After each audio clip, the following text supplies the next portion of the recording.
Hello, everyone. Welcome to another episode of Learn English in Group Talk. I'm Sophie, and I am so happy to be here with you today. Today, we have a very special topic. We are going to talk about everyday fun, those small, simple things in our daily lives that make us smile and feel happy. You know, life can be very busy and sometimes a bit stressful, but there are always little moments that can change our mood. We want to share some of our favorite things and hear about yours too. This is a great way to practice your English because we will use simple words and talk about things everyone knows. So, sit back, relax, and let's get started. That's right, Sophie. And I'm Bella. I'm also very excited about today's topic. For me, the best part of my day is the very beginning. I absolutely love my morning coffee. It's a small ritual, but it's so important to me. I love the sound of the water boiling, the smell of the fresh coffee beans, and that first warm sip. It really helps me wake up and feel ready for the day. I usually sit by the window for 5 minutes and just enjoy the quiet before the city gets noisy. It's a simple thing, but it makes my whole morning much better. Do you have a morning routine like that, or do you prefer the evenings? I definitely prefer the evenings, Bella. While you are a morning person, I am a night owl. My favorite part of the day is when I finish all my work and can finally sit down in my big, comfortable chair. I love to read a book for about 15 or 20 minutes before I go to sleep. It helps my mind relax.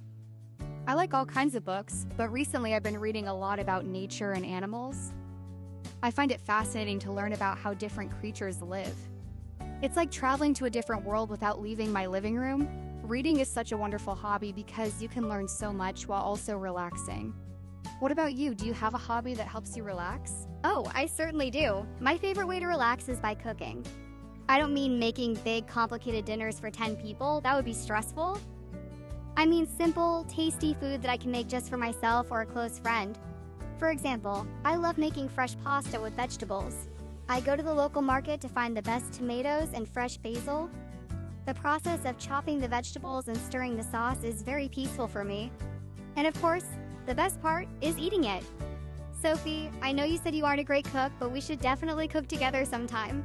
I can teach you some very easy recipes that are impossible to mess up, I promise. That sounds like a wonderful plan.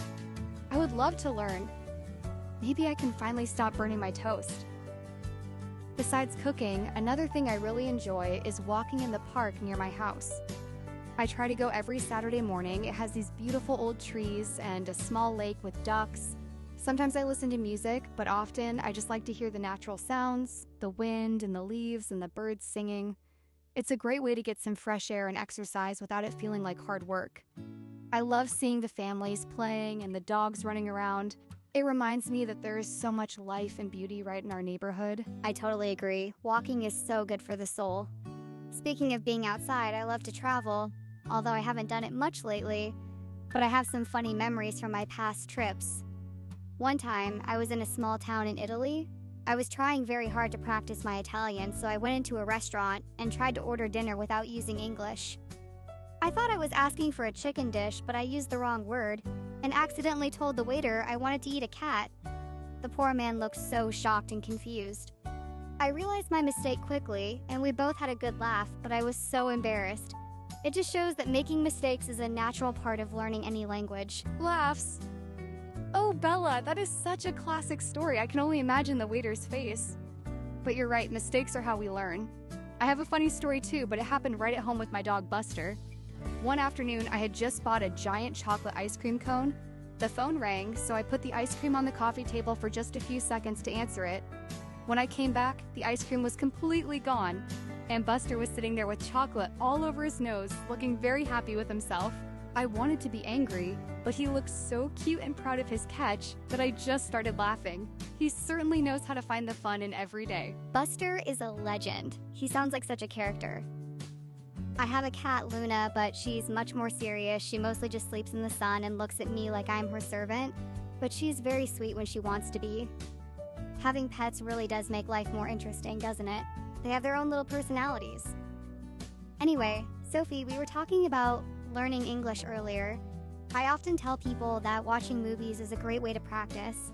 I love romantic comedies because the language is usually quite simple and the stories are happy. My favorite is Notting Hill. Have you seen it?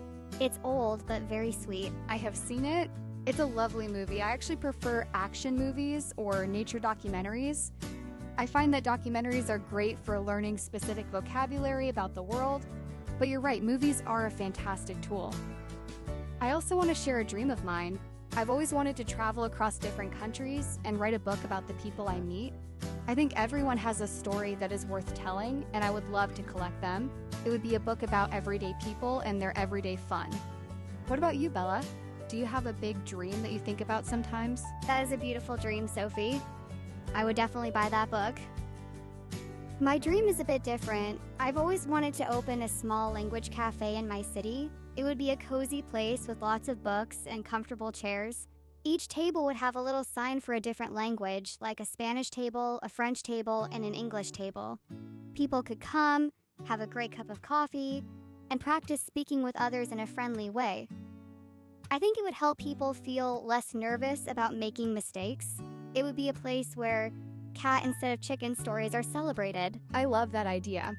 I would be your first customer, and I could even help you run the English table. It sounds like such a warm and welcoming place.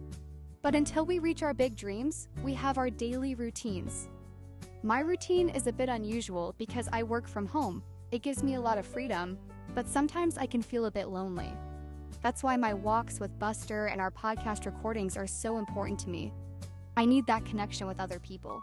I usually start my workday around 10 a.m. and often work into the evening because I like the quiet at night. What does a typical day look like for you? My day is a bit more structured. I wake up at 7 a.m., do a little bit of yoga to stretch my body, and then have my beloved coffee. I work in an office from 9 to 5 o'clock, so I spend a lot of time with my colleagues. It can be very busy, but I enjoy the social part of it. One thing I've started doing recently is a no-phone hour every evening. I put my phone in a drawer and just focus on something else, like gardening or talking to a friend. It was hard at first because I kept wanting to check my messages, but now I really look forward to it. It makes me feel much more present and calm. That is such a good habit. I think I will try that too. Maybe I can use my no-phone hour for my evening reading. Speaking of things, we haven't talked about shopping yet. I know you love it, Bella, but I find it quite tiring. I prefer online shopping because I can do it in my pajamas, but I did have a funny experience once. I ordered a dress that looked beautiful on the website, but when it arrived, it was 5 sizes too big.